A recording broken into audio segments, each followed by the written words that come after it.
Gino, amahan na mo na kas mga langit pagdaygon imong ngalan maabot ka ng pagkarin utuman imong pagbuti ni sayo ta may sa langit. Ikalaan mo mas matag-adaya. Tatanong ka.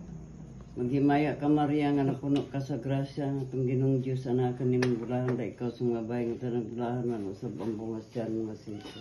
Santa Maria, ina ka sa Diyos, na kung kami kasalakan para sa mga kamatay. Gloria samahan sa anak sa Espiritu Santo. Amen.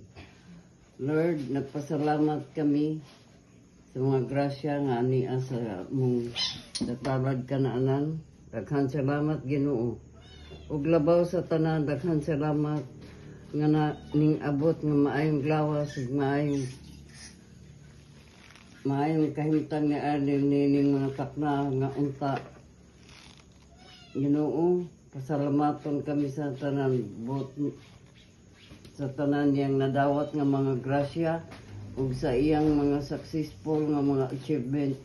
Daghan salamat Ginoo. Ginoo, pasaylo usab kami sa among mga sa matagtag sa tagsa sa among mga sala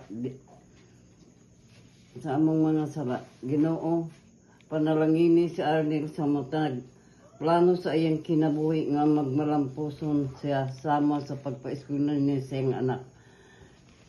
Nung ihatag kaniya ang gabay siya sa matag adlaw Ginoo sa iyang pagtrabaho, sa iyang paglakaw, panalipdi sa mga daotang spirito sa mga daotang tao.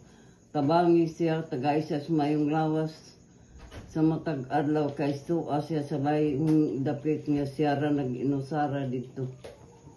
Panalangini siya Ginoo sa iyang nga tagaan siya sa kanunay sa mayong lawas, sa mayong panghuna-huna, sa mga pasensya, sa uban niyang mga circumstances, kining tanan among ginasalig sa ngalan ni Jesus nga among manluluwas. Amen.